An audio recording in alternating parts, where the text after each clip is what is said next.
Male reproductive system.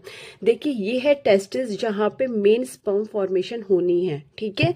But ये testis कहाँ पे प्रेजेंट होती हैं? ये प्रेजेंट होती है स्क्रोटम में, क्योंकि स्क्रोटम क्या करता है, हमारा जो स्क्रोटम में 2 to 2.5 डिग्री सेल्सियस जो टेम्परेचर होता है वो कम होता है, जो कि स्पर्म फॉर्मेशन के लिए बहुत इंपॉर्टेंट है।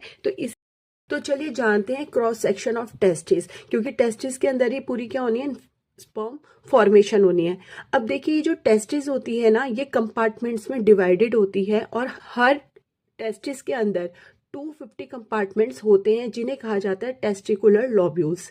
अब ये जो कंपार्टमेंट्स हैं, हर कंपार्टमेंट में होती हैं सेमनिफेरस ट्यूब्यूल, और ये कितनी होती हैं? 1 से 3 तक। 1 हो सकती है, 2 हो सकती है, 3 हो सकती है, राइट। अब इन्हीं सेमनिफेरस ट्यूब्यूल से क्या होता है, स्पर्म फॉर्मेशन होती है, राइट। अब देखिए क्या होता है, जो सेमनिफेरस ट्यूब्यूल है ये स्पर्म फॉर्मेशन कर रही है, तो हम इसी का एक जूम व्यू मैं आपको दिखाती हूँ। यहाँ पे होता क्या है, ये है हमारी सेमनिफेरस ट्यूब्यूल, राइट। अब जो सेमनिफेरस ट्यूब्यूल होती है ना, इसके अंदर होते हैं 2 टाइप्स के सेल।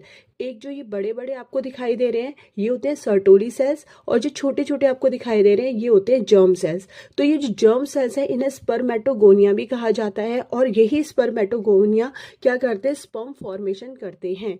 जबकि जो सर्टोली सेल होता है ये क्या करता है, ये न्यूट्रिशन प्रोवाइड करता है टू द स्पर्म, राइट है। इसके आसपास क्या होता है, बहुत होता है, या अदर सेल्स भी होते हैं। तो इन अदर सेल्स को कहा जाता है इंटरस्टिशियल सेल या लीडिंग सेल्स। तो इसका क्या काम है, ये टेस्टिकुलर हार्मोन यानी कि एंड्रोजन को सिक्रीट करता है। नाउ अब स्पर्म कैसे कैसे ट्रैवल करेगा, क्या पाथ फॉलो करेगा, तो आइए जानते हैं इस फ्लो चार्ट से। पढ़ लिया था कि जो टेस्टिस होते हैं ये 250 कंपार्टमेंट्स में डिवाइडेड होती है, जिसको हम क्या कहते हैं, टेस्टिकुलर लोब्यूल कहते हैं।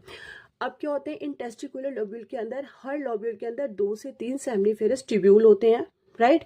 और हर ट्यूब्यूल के अंदर क्या प्रेजेंट होता है, सर्टोली सेल और जर्म सेल प्रेजेंट होते हैं। जर्म सेल्स क्या करते हैं, स्पोर फॉर्मेशन करते हैं, सॉरी स्पर्म फॉर्मेशन करते हैं, और सर्टोली सेल्स क्या करते हैं, न्यूट्रिशन प्रोवाइड करते हैं स्पर्म को।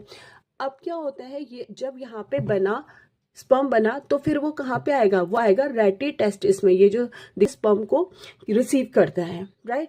अब रेटी टेस्टिस से फिर ये जाएगा वासा एफरेंशिया में, यहाँ से कहाँ जाएगा, इसमें जाएगा वास एफरेंशिया में। वास एफरेंशिया के बाद यहाँ पे हमारा आता है हाईली कॉइल्ड स्ट्रक्चर, जिसे कहते हैं एपिडिडाइमिस। और जो एपिडिडाइमिस होता है यही क्या करता है, ये सबसे क्रूशियल साइड है स्पर्म के मैच्योरेशन के लिए, यानी कि स्पर्म, और यहीं पे स्टोर रहता है। तो फिर ये वास डिफरेंस से होते हुए इजैकुलेटरी डक्ट में जाता है और यूरेथ्रा से बाहर निकल जाता है। तो यूरिन और स्पर्म ट्रांसपोर्ट दोनों के लिए यूरेथ्रा ही कॉमन साइट होती है।